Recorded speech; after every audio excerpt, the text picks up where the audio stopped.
since Nebraska was up 52-37 in Iowa City. Yeah. Nebraska has shot 9 of 36 from 3. Nebraska's opponents have shot 28 for 49 from 3 and have outscored Nebraska 157-96. Nebraska, since leading by 15 in Iowa City, has not scored as many points as Purdue scored today. It's so terrible. Yeah, that's pretty bad. It's what a unenjoyable game and a half of basketball. Yeah. You know, just terrible, just putrid. And like, here's the reality of it. Like, I think we all agree on this. There's a part of it that is, a part of it that is real legit concerns that have been shown that haven't necessarily come out with some of the other matchups they've had. And then there's another part of it is, some level of misfortune, difficulty of playing on the road, all of those things combined that they come together to make that happen. But the question is, like, is it the defensive lapses? Is it the turnovers? Is it the inability, to figure out, just a coherent offensive strategy? Like, what is the thing that's real out of that? Or maybe it all is, but I kind of doubt that's the case because it hasn't shown up like that for all the way up until mid-January yet. What's the real thing that's the real concern out of there? And what are the things that you guys think maybe, okay, these are going to mitigate a little bit, when just because there was a lot, everything went terribly in them. Does that make sense?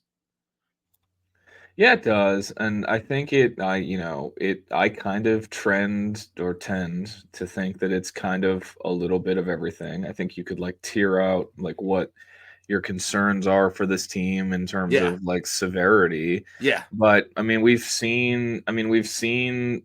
thing all season has been like, we thought they could guard, but could they score points? And in the last 2 games, the lapses defensively, in part due to just the margin, I don't want to sound like a walking cliche, but I mean the margin for error with how they choose to defend when you run into teams like Purdue and Iowa who will take and make threes, and they will find ways to get good shots, good looks up. I mean, I'm looking at the the KenPom page right now that's just for the Big Ten.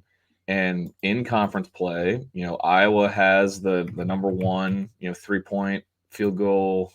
Where was it? Here we go. Yeah, they're leading the conference in 3-point percentage. In just league play, they're shooting 41% from 3 in conference play. That's pretty nuts. Wisconsin's second. Purdue is third at 39%.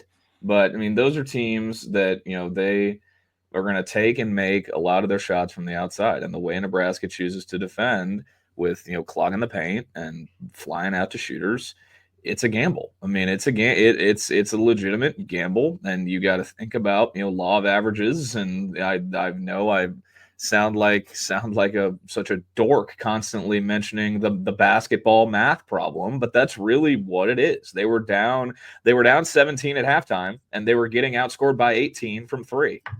There's your there's your deficit. The way they choose to defend it.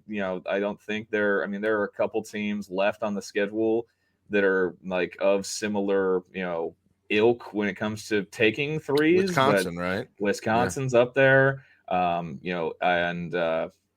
Wisconsin for sure. They're shooting 40% from 3 in league play right Luckily, now. that's in Lincoln, isn't it? It is not. It is It is in Madison. Oh, geez. 2 weeks from today, it is in Madison, and that will be my next. That will be my next live on the road show. Boots on the ground journalism from the Cold. Jacob, does that sound like a good matchup for Nebraska? I'm not gonna. No comment. No comment. Not gonna say anything. if you say something, I'm going to the war horse now.